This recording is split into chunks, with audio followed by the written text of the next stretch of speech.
Hi everyone, it's Julie here, your pet grief specialist. On this video I'm going to be talking about guilt. So many of my clients come to see me because they're absolutely choked with guilt. They've had to make a decision surrounding the health of their pet or the death of their pet. Perhaps they had to go and decide whether to have more tests and more tests and more operations and more operations. When do you draw the line? Is it a financial decision and you really wish you had the money but you don't, or the insurance doesn't cover it?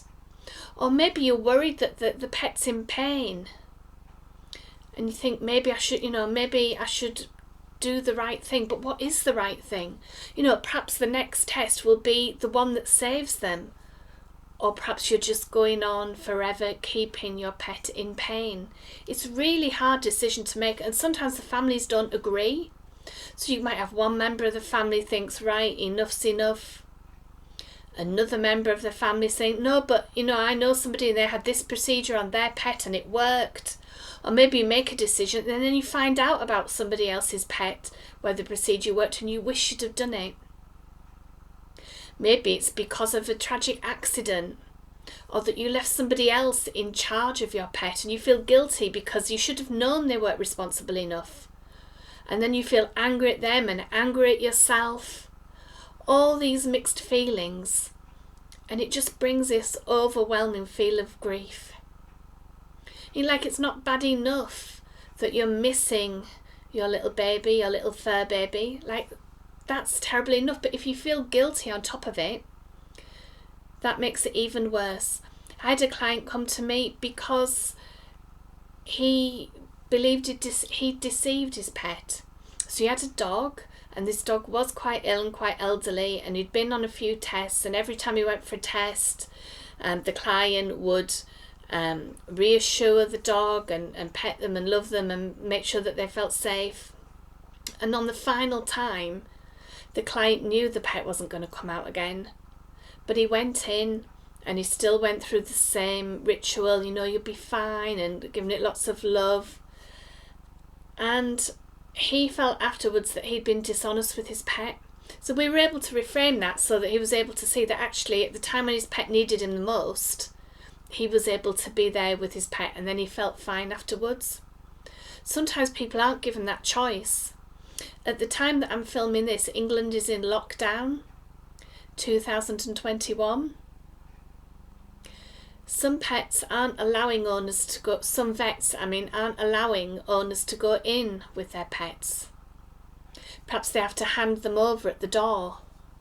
Or some vets come out to the car to treat the animals in the car, or some come to the house. But often you're not given a choice, because depending on how the practice is set up at the vets, they have to do what is within the law at this time.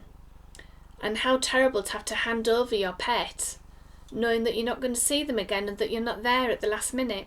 And so whatever we do, we always seem to feel as though it's wrong. Whether you go with your pet, whether you don't go with your pet, there's always a question, so what if I'd have done it this way? What if I'd have done it that way? What if this happened? What if that happened? What if I should have seen the signs sooner that my pet was ill? Why didn't I recognise that something wasn't right? Maybe I should have given him special food, a special diet, made him eat more, made him eat less. All sorts of different reasons why we beat ourselves up. And quite often it's, we made the decision out of love. We didn't mean to do our lovely little pet any harm. We did what we thought was best at the time. And if you do that, that's all your pet can ask of you. And if I don't know what spiritual beliefs you have, if you have any, but if your pet could talk to you, I bet they wouldn't want you to be feeling rubbish and feeling hurt and upset and guilty. They'd want you to remember the happy memories, the good times you had, all the great fun you had together. That's what they would want, I'm sure. So on this video, I'm going to show you a quick technique that you can use if you're feeling guilty.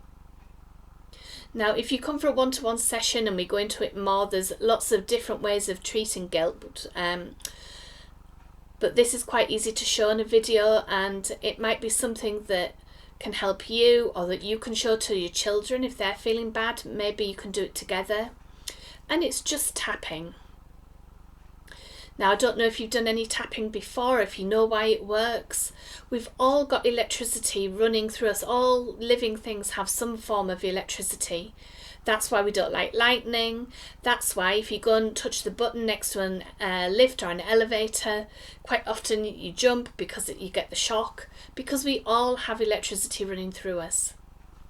But when we're upset, that electricity can be a bit like a battery being in the wrong way around in a remote control. It doesn't matter what you do, it's never going to work. So tapping is about putting you back in balance.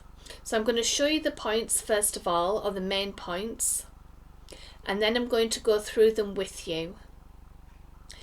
And there's not a set amount of points really. You just want to breathe in, breathe out for longer, till almost all the air has gone out from your body, and think about why you're feeling so guilty, all those horrible feelings. Now, most therapies you think on the positive side and how you want to feel, but with this one you want to realize how bad you are feeling as you tap, and then at the end of it you'll feel a sense of release or relief as it's gone. Okay, so you breathe in, breathe out for longer, and move on to the next point, and all the time thinking about how guilty you've been feeling. So first of all, we're going to do the sides of the hands, and so that we get both of them together, you can just knock them together like that if you want to. So breathe in, breathe out for longer, and think about the guilt that you've been feeling. And now under your nose, breathe in, breathe out for longer, thinking about how bad you're feeling. And now you want your index finger, so it's where your nail is and it's on the side. Okay, and use 2 fingers, breathe in, breathe out for longer,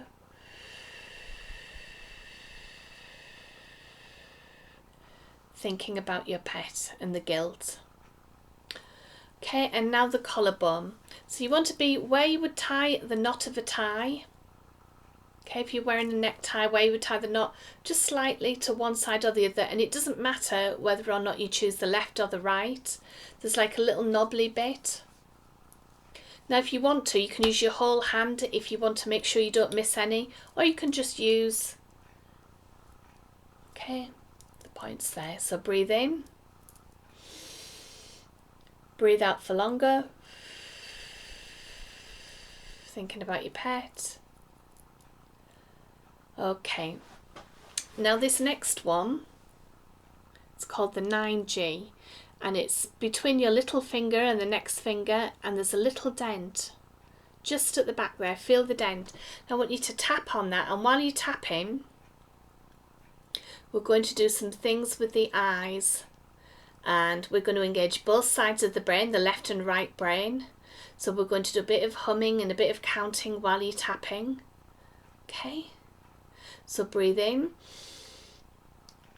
breathe out for longer, and the first thing I want you to do is do a long blink. So close your eyes and then open them. Keep tapping, keep thinking about the guilt. Now I want you to keep your head still and look down to one shoulder. It doesn't matter whether it's left or right, just look down to one of them.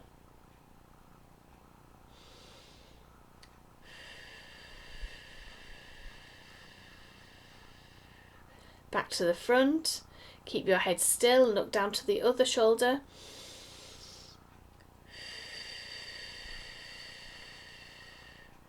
Back to the front. Now I want you to imagine you've got a big arch or a rainbow going over the top of your head. Keep your head as still as you can. Look down to the floor and then move your eyes so they're going up, up, up, over the top of your head, right down the other side. And then back again, up, up, up, over the top of your head, down the other side. All the time tapping, thinking about your pet. And now, while you're tapping, we're going to do a little bit of humming. Any tune you like, make it up. And now count to 5. 1, 2, 3, 4, 5. Hum again.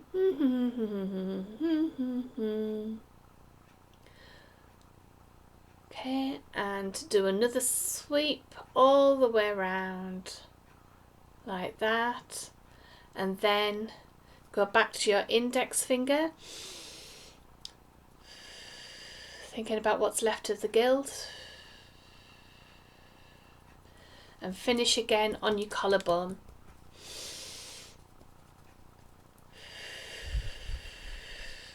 So again, you can either do your whole hand, you can do a bit each side, do one side, doesn't matter, as long as you get the knobbly bits that are there. Okay, so thinking about what's left of the guilt. And there you go. And you can do that as often as you want to. Anytime you're feeling guilty, feeling a bit rubbish about what's happening, and eventually that guilt will start to get less and less and less. And it's important to remember that your animal wouldn't want you to feel this way, would they? You know they wouldn't. They wouldn't want you to feel rubbish or guilty, because they know that what you did out of love. And that is the only thing that really matters. And I'll see you on one of the next videos. Bye.